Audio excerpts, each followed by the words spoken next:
అభేద దర్శనం జ్ఞానం ధ్యానం నిర్విషయం మనః స్నానం మనోమలత్యాగ శౌచమింద్రియ నిగ్రహ. అత్యంత పవిత్రమైనటువంటి ఈ జ్యేష్ఠ మాసంలో శుభోదయ వేళలో దేవదేవుడైనటువంటి శ్రీమన్నారాయణుణ్ణి, కలియుగ ప్రత్యక్ష దైవమైనటువంటి శ్రీ వెంకటేశ్వర స్వామి వారిని పరిపరి విధాలుగా శరణాగతి చేస్తూ ఉత్తమమైన ఈ జ్యేష్ఠమాస శుభోదయ సమయాన్ని మనం చరితార్థం చేసుకుంటూ ఉన్నాం. ఈ జ్యేష్ఠమాసంలో మనందరి యొక్క ప్రధానమైనటువంటి కర్తవ్యం గోవిందుడి యొక్క ఆరాధన.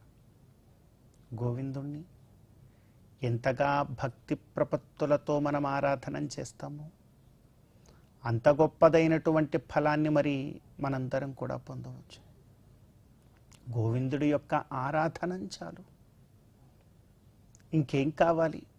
భగవంతుడు కరచరణాద్యవయవాలను ఇచ్చి మానవుడిగా మనల్నందరినీ కూడా పుట్టించాడు. అదే గొప్ప భాగ్యం. కనుక మానవుడిగా పుట్టినందుకు గాను మన మానవ జన్మ చరితార్థమయ్యేలా భగవంతుడికి కైంకర్యం చేయడమే మనందరికీ కూడా గొప్పదైనటువంటి భాగ్యం.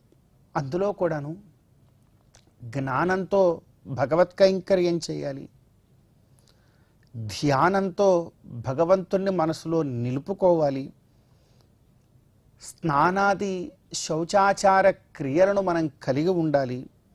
ఇవన్నీ కలిగి ఉన్నప్పుడు మాత్రమే భగవత్ కైంకర్యం ఫలిస్తుంది. పోనీండి, స్నానమే కదా, 2 చెంబులు బుడబుడా పోసుకొని వచ్చేస్తాం. శౌచమే కదా, ఏదో మంతా సుగంధభరితమైనటువంటి లేపనాలన్నీ ఒంటికి రాసేసి నేను శౌచంగా ఉన్నానంటే సరిపోతుందా?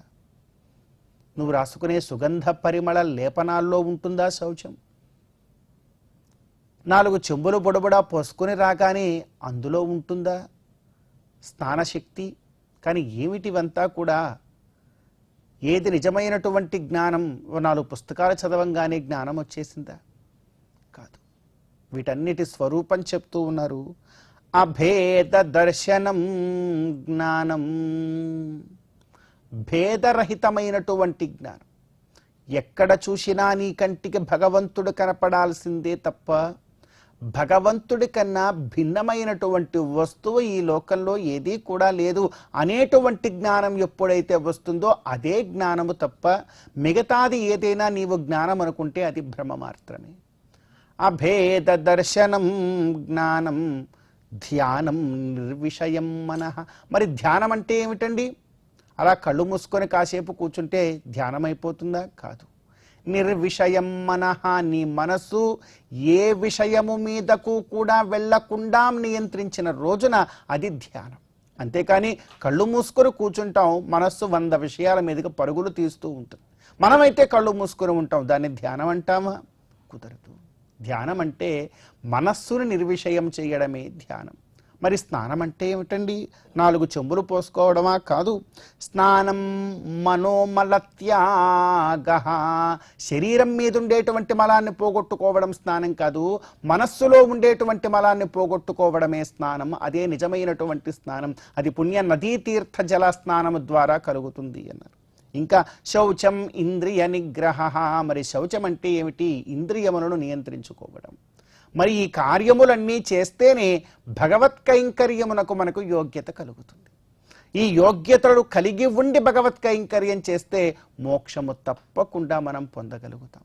కనుక ఈ జ్యేష్ఠమాసంలో ఇటువంటి చక్కనైనటువంటి ప్రయత్నం చేస్తూ భగవద్ అనుగ్రహాన్ని పొందుదాం.